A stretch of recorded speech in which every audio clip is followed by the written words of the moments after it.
What's up, everybody? Welcome back to the Leveled Up Life podcast. Branamier, Courtney, as always, here with Paul Mclain. Let's go. Helping people level up their life in all the areas that matter most: faith, family, fitness, finance, and franchise. Looking good, bro. I like the hat, dude. Do you? Bright red. I got the bright blue hat on. It was golf day. You know how Tiger Woods used to wear the red That's polo? right, baby. I wore the red hat. That's right. That's right.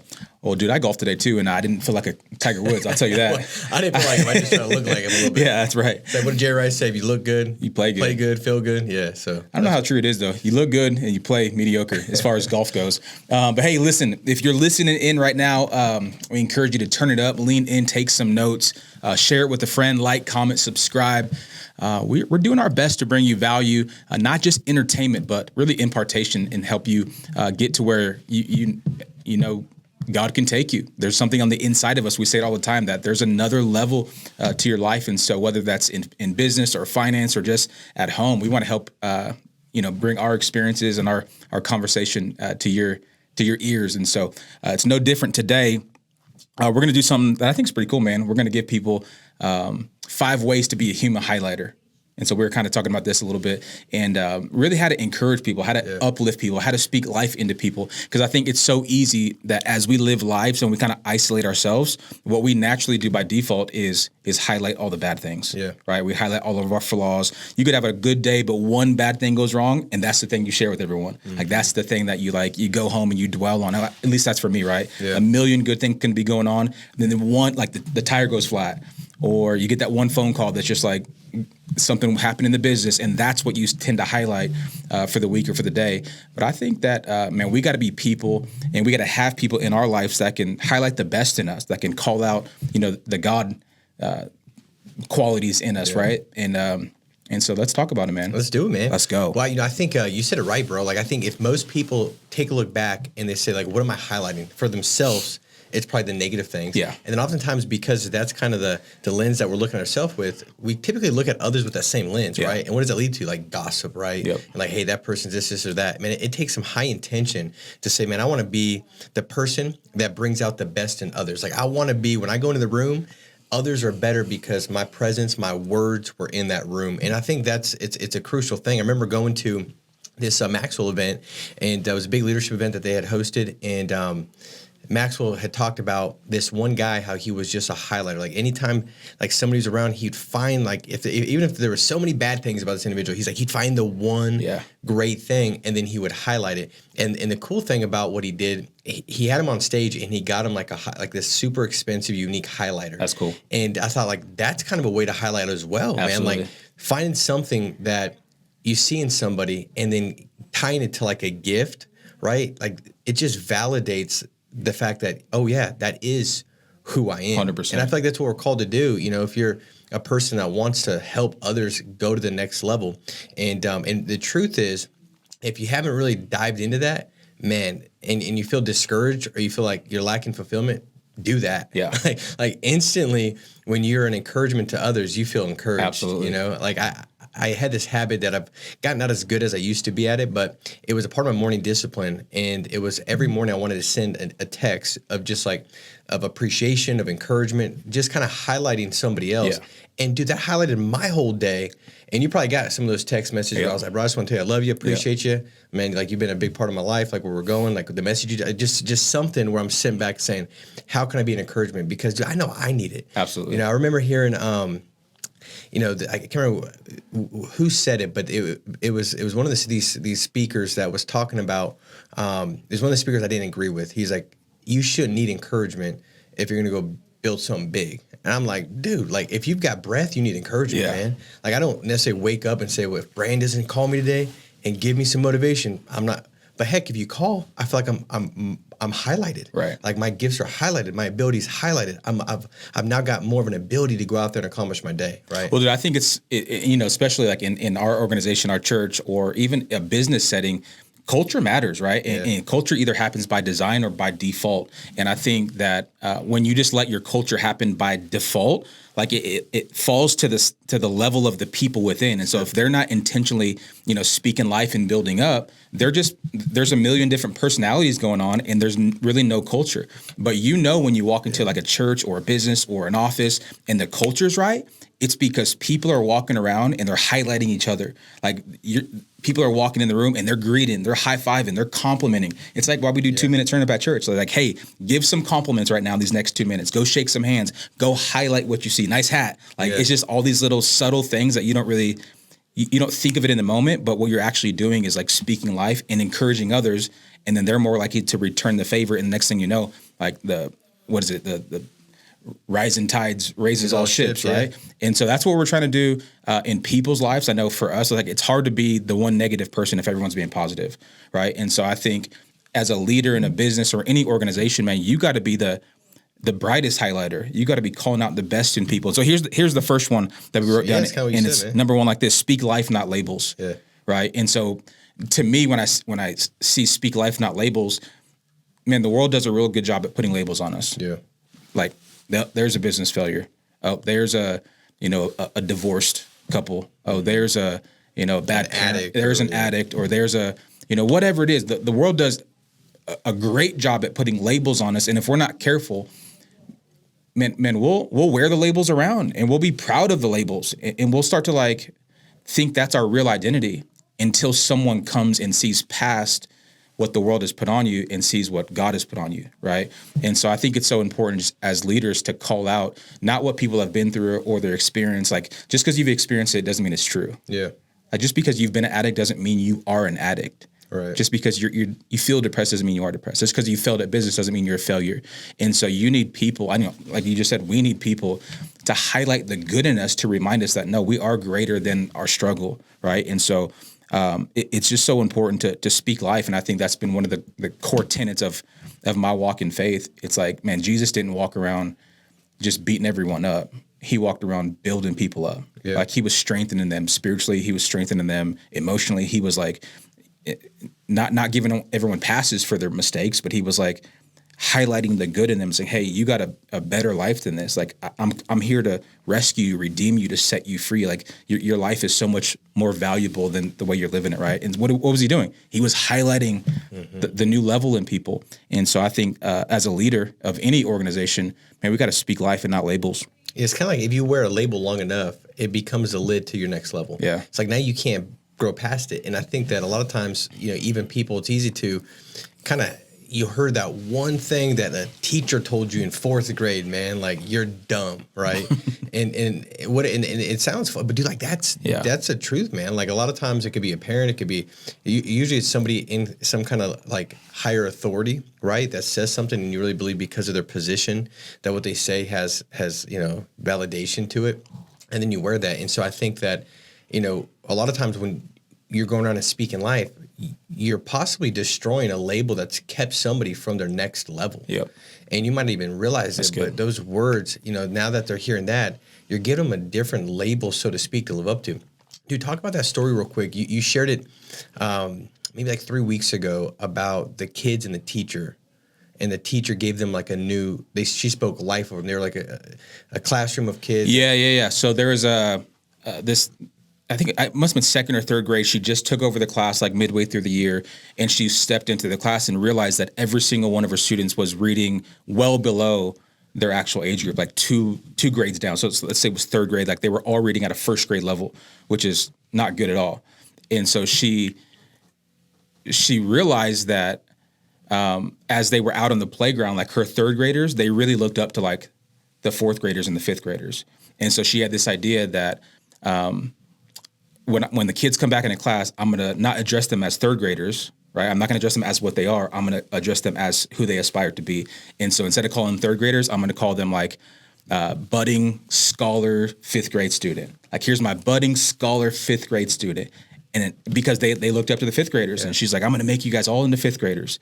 And so they're like, yeah, let's go, baby. We're going to be not 3rd graders anymore. We're going to be 5th graders. And so she just began to address them as scholars, which she taught them what a scholar was. It was like someone who's excited to learn, someone who's good at learning, someone who reads very well. And every day they weren't allowed to call each other by name. They had to call each other like Scholar Mclain or Scholar Courtney or Scholar, like whatever their last name was. So she began to speak a new label into them, a new level into them. And within, I think it was like, by the end of that semester, 3 years, like they were all reading, not just at their grade level, but like almost at a 5th grade level, is because the teacher was speaking life into them and really reminding them of who they are and who they could be. And I think, again, it's just a story that highlights words matter. Like our words, like the Bible says, is life and death is in the power of the tongue, and you will eat its fruits. And so you can choose to speak life or you can choose to speak death. And the reality is most of the time death is our default. You're right. Right. So we have to be so intentional about not only speaking life to other people, but speaking life to you. Like sometimes we're our harshest critic, right? Because we know us. Mm-hmm. We know the things that we say that look good on the highlight reel, but then we know all the behind the scenes. And so that's why we talk about like positive affirmations and gratitude and reading the word, is because those speak life into us and remind us that we're not dumb first graders. Bro, that's so good, man. I mean, and this is so applicable for everybody. Yeah. Like as you're talking about this third grade classroom, I'm thinking about like the clients that I would serve with financial services and knowing that a lot of times I'd sit with a family, a husband and a wife, and I don't know what their dynamic is. I don't know what's going on, if there's strife, if there's resentment, and getting a protection plan in place where if they pass, they're covered. It's kind of like a love thing, right? Like it's sacrificial. Like I'm doing this for you, right? I'm not going to be here, and I want to make sure you're protected. And I remember just having clients where the guy'd be like, dude, I don't care if I die. They can bury me in the backyard. I got a full acre, put me in the backyard, like just something like that. And I realized that like, okay, I got to give them a different label to live up to. So, I would say like, listen, Bob, I'll tell you this much, man. This is true. They could bury you in the backyard, but man, I saw the way you looked at your wife, and out of any guy that's going to choose that route, it ain't you. Yeah. I could tell, especially why I'm here, is because you care enough about your family to make sure they're taken care of. So you can't mess with me on that one because I could just tell. And instantly, like, you're like, what is he going to say? No, I really don't care about it. Like, like I was just given a different out. Like, that's not who you are. Because the truth is this, man. Like, dude, we're all so complex, dude. There's all so many different, area, like different seeds, so to speak, that we have.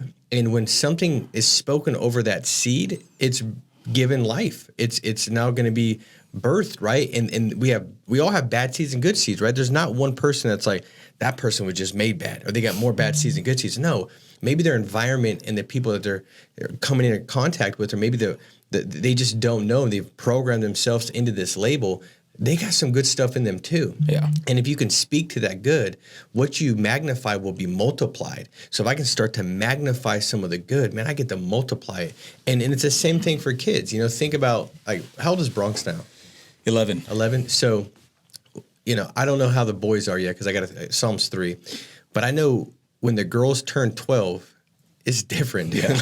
It's a different situation. It's like, and there's so much more combativeness, and they're trying to mature. And I thought about Parker the other day. I was like, was Peyton like this? And I was like, she was like this, right? And it's one of those things where I have to intentionally not even get caught up in my emotion, because I get frustrated. Like, she ain't listening. She just did this, and I mean she's a great girl, but overall like different than when she was 8. Yeah. Right. And so she's not trying to lay on your lap anymore. No, it's different. It's just, and the attitude's there. And so it's like, I have to intentionally say, okay, I got to get away from what I'm seeing, the emotion that I got from what I'm seeing. And I got to intentionally address that. But then, dude, I have to do such a better job in finding a good moment, a moment of what I know she is, which I'm always like, sweetheart, you're the light of the world. Like, you're full of joy. You're positive. You're so friendly. So now I got to, it might not be all the time now that I'm experiencing, because I'm not at school with her, right? Maybe that's where, but I'm dad, right? Yeah. So when I see it, dude, I got to pour it on. And I would just encourage everybody, if you're building a team, a business, a family, man, and you're like, you don't understand this person though. Like, you don't get it. This person, you don't understand. It's like, I got it. Yeah. I know.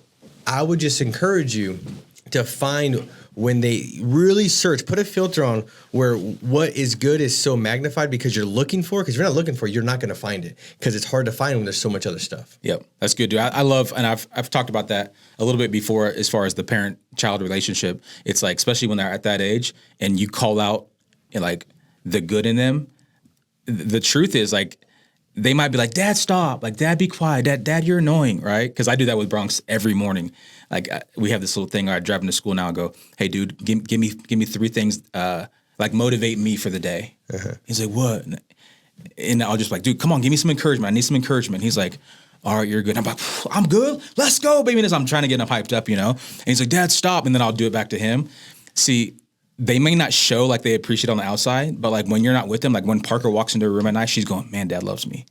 Man, Dad saw that in me. Yeah. Like, and it doesn't matter how old you are. Like, we all seek that validation from like those we look up to.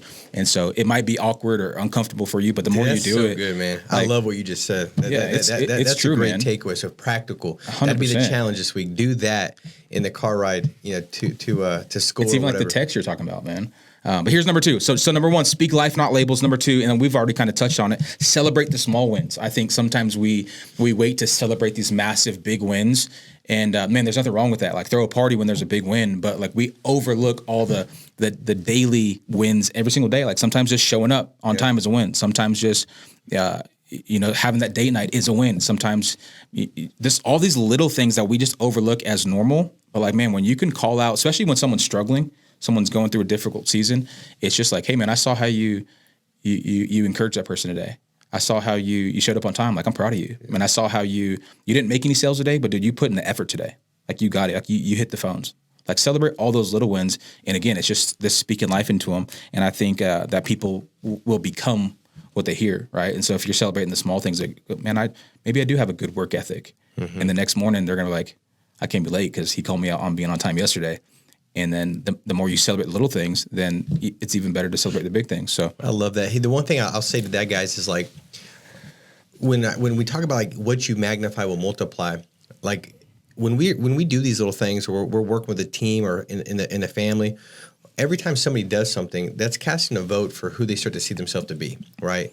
And if they do something that says, hey, I do what I'm supposed to do, they start to think of myself as I'm a person that does what they're supposed to do. Yep. And so I would just say set people up to have that small win, right? It could be like, your kids, like I tell, Penelope, like, sweetheart, make sure in the morning, all you got to do is just make your bed, right?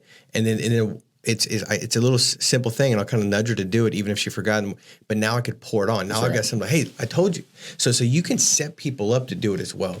And man, I'm just telling you guys, it's so much fun watching people like develop in the best versions of them coming out, even in the team dynamic when you're working with agents or staff or whatever, just intentionally saying, how can I set them up with some small wins? Because, dude, you don't know what they're going through. Yeah. Like, nobody has a market corner for life. And so somebody might be going through a really struggling time and they're not seeing the wins that they normally see. Right, they're struggling with what they normally accomplish, but if you could set them up, and maybe that's exactly what they need to kind of get out of that mental rut that they're in. So I mean, I think that's powerful, man. That's good. Number 3, the third way to be a human highlighter: listen with intent. Man, I'm finding myself on the phone more and more lately, especially just shepherding people, being there for people, and oftentimes I find myself listening way more than I'm speaking. And people will leave that conversation going, man, I appreciate the words that you've spoken to me. And I'm thinking to myself, like, I barely said anything. I kind of just let them get it out and let them pour their heart out. I was just a listening ear. But I think when you're that safe space, when you're a listening ear, when you're listening not to speak, but you're listening with intent, you're listening to not just reply and have something good to say, but you're listening to really genuinely hear their heart. I think people can see that. I think people know when you're in a conversation with someone and they actually care, right? And so a way to highlight someone is to simply listen to them. I did a funeral service a couple weeks ago, and I was encouraging the congregation, like, man, now is not the time to try to give all the answers to the family. Because when tragedy happens, like, sometimes what we do is try to excuse everything. And I'm like, man, this is not the time to try to have all the answers. Like, this may just be a time for you to just listen. Like, just sit back and be a shoulder to cry on, right? Be a listening ear. I tell a story.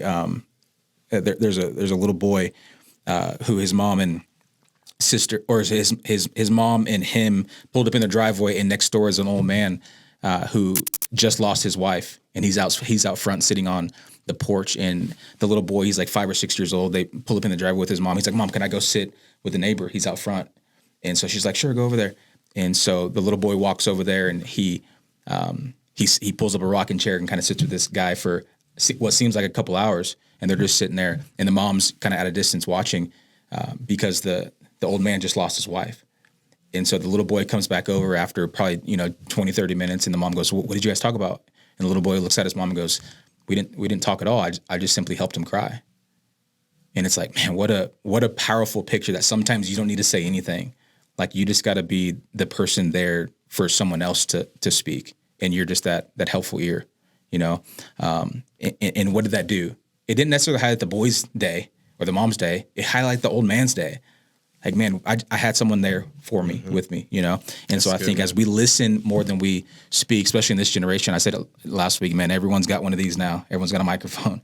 Everyone's got a platform. Everyone has something to say. But sometimes, man, we got to be a better listener to make someone else's day. I love that, dude. So, it kind of goes back to like, if you want to, impress people, you talk about the successes. If you want to impact people, you talk about the failures, right? And I think it's so often we want to give this advice like we've got it all figured out.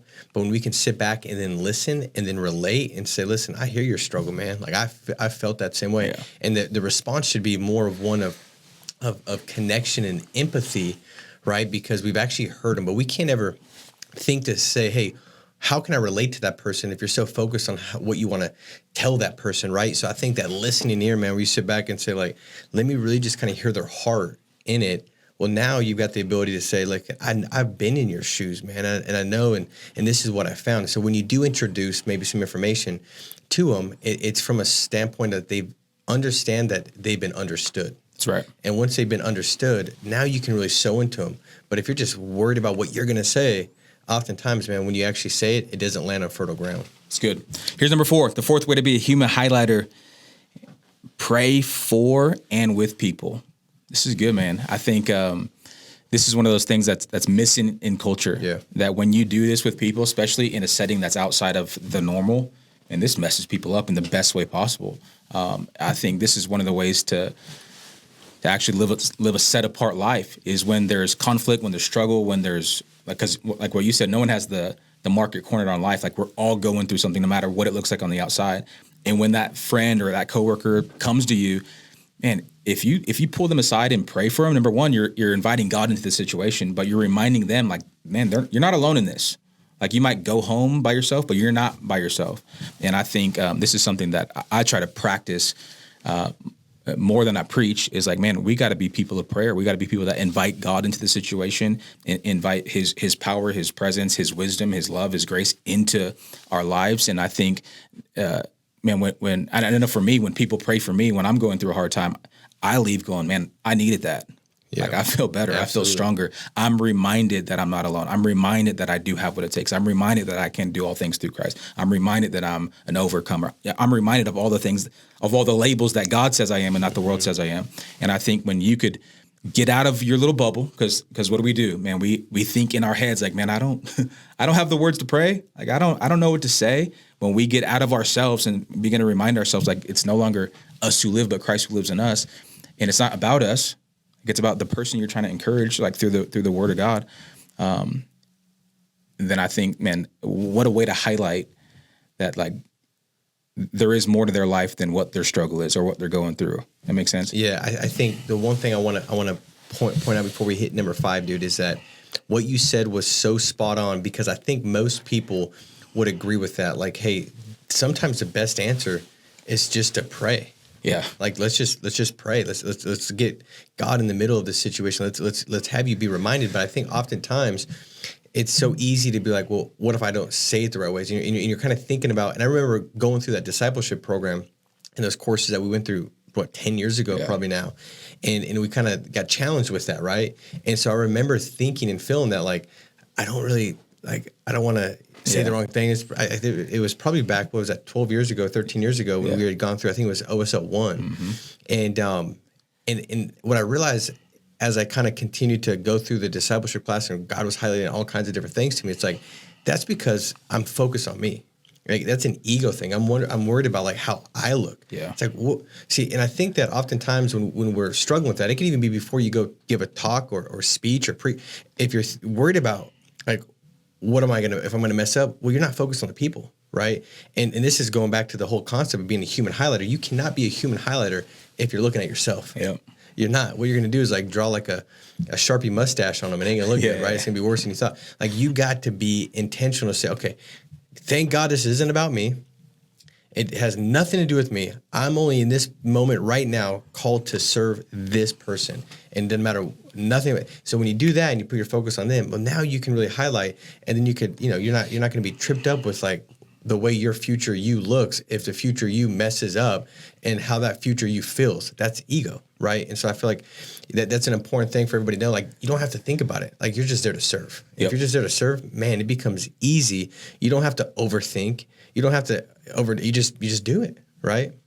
So I love it. And here's the last one. We kind of been sprinkling this point all throughout, but it's point out the good in others. Man, when you see someone struggling, you call out the good in them. You remind them of who they are. You call out their strengths. You acknowledge their hard work. You acknowledge the things that they've, the good things that they're doing. You point out the good in people, and it's just a reminder that sometimes the world could be cruel, right? The world could be like what trends the most? Negative news, yep. Right? I don't know if there's a news station that just like, hey guys, here the next hour we're just going to point out the great humanity, like all the good things going on in your city. Yeah. No, you watch for 5 minutes of like this car wreck and this murder and this burglary and this all these crazy things, because we like the for whatever reason we're like addicted to the negative.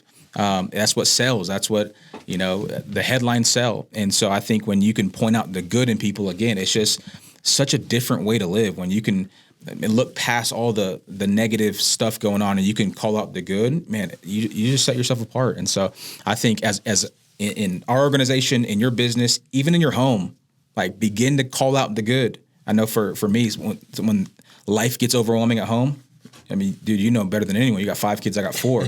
So, dude, it gets loud sometimes, yeah. and I can find myself only calling out like, dude, you didn't take out the trash, and you didn't make your bed, and you didn't listen to your mom. And what am I doing? I'm just adding to the negativity, and I'm just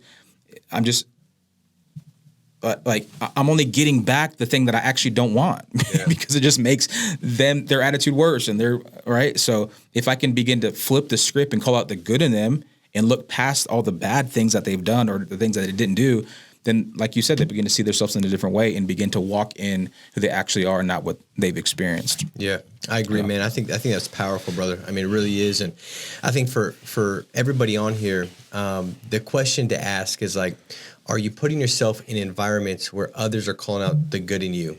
Because oftentimes, right, you become a product of your environment. And so if others are calling out the good in you, oftentimes you're going to probably be more inclined to call the good in others. But if your group of people you're always hanging out with, man, is always like messing with each other and speaking, negative or these labels that you really need to have lifted in order to go to your next level, it's almost going to be impossible, man. Like I've always said, like, show me the people you spend the most time with. I'll show you your life in the next 5 years. That's where it's going to be going. And the one thing I want to invite you guys to is June 5th, right? That's right. We've got a leadership event that we're going to be putting on. And the goal is to set this environment up where you walk in and those seeds of greatness that God has put into you, man, they're highlighted, right? They're watered. They've got the right nutrients. Some light hits it, and it goes to the next level. And so make sure you put that down on your calendar. June 5th. This is an environment, guys, where we want to see you step in. And when you step out, you're way better than you were when you stepped in. And that's the whole goal, is this growth journey that we should be on. And the one thing I'll tell you guys is this, like, I know for myself, being 19 years of age, getting into the insurance business, I really kind of stepped into a different environment. The environment was really set on personal growth, personal development. I got to get around different people that were really just going after these new levels in their life. And when I did that, all of a sudden things started to shift and things started to change. And so I would just encourage you to put that in your calendar and make that next step. And what I'd also say is this week, as you go get in these different circles, I believe you're going to be tempted to, I'll say this, when you start to level up and you go back around people that you used to hang out with, it's called like false position. So it's hard not to go back and act in such a way based off the labels that you had with them, just to make sure that they don't feel uncomfortable, yeah, and they see you as you used to be seen.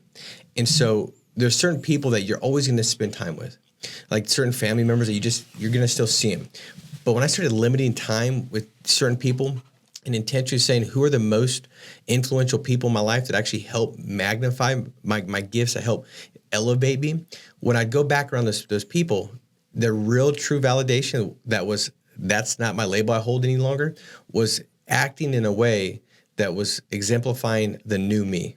And so I wasn't dropping my behavior, dropping my disposition where my character matched what it used to be. I was no longer doing that. I was stepping in and saying, no, this is who I am. And I didn't care what they thought. I didn't care if they thought I was acting like I was better. It wasn't that. It was just, no, that's not me no more. Yeah. I'm not that person that you thought I was. I've got a new version I'm going to. And I just encourage everybody to kind of keep that in mind. When you step into those circles and environments where there's a different version of you, because everybody's got different versions. Like you might be a different version of you slightly with Mariah, and overall there's just a little bit shifts. You want to make sure I'm definitely different with her. Yeah, I think so. Especially after like 10 o'clock. Yeah.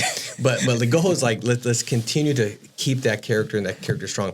3 real quick things I want you guys to focus on as we wrap up. I want some actionable things, because like Brian, you say often like, hey, we don't want to just inspire you. We want to give you these practical steps where you say, okay, this week I can go and do this to level up. So choose 3 things to highlight in yourself this week. So that's point number 1. That's the challenge. Choose 3 things about yourself to highlight. And it's uncomfortable, man. Yeah. Right? Yeah. It kind of sucks. And the crazy thing is I don't know if this happens for you, Brian, but oftentimes the thing that God's gifted me with is the thing that I don't really see as my gift. It's the thing that I judge the hardest about me.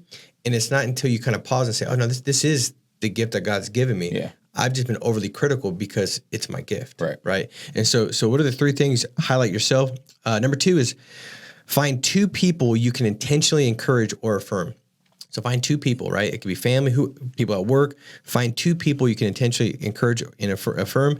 And number 3 is reflect. Are you highlighting problems or potential?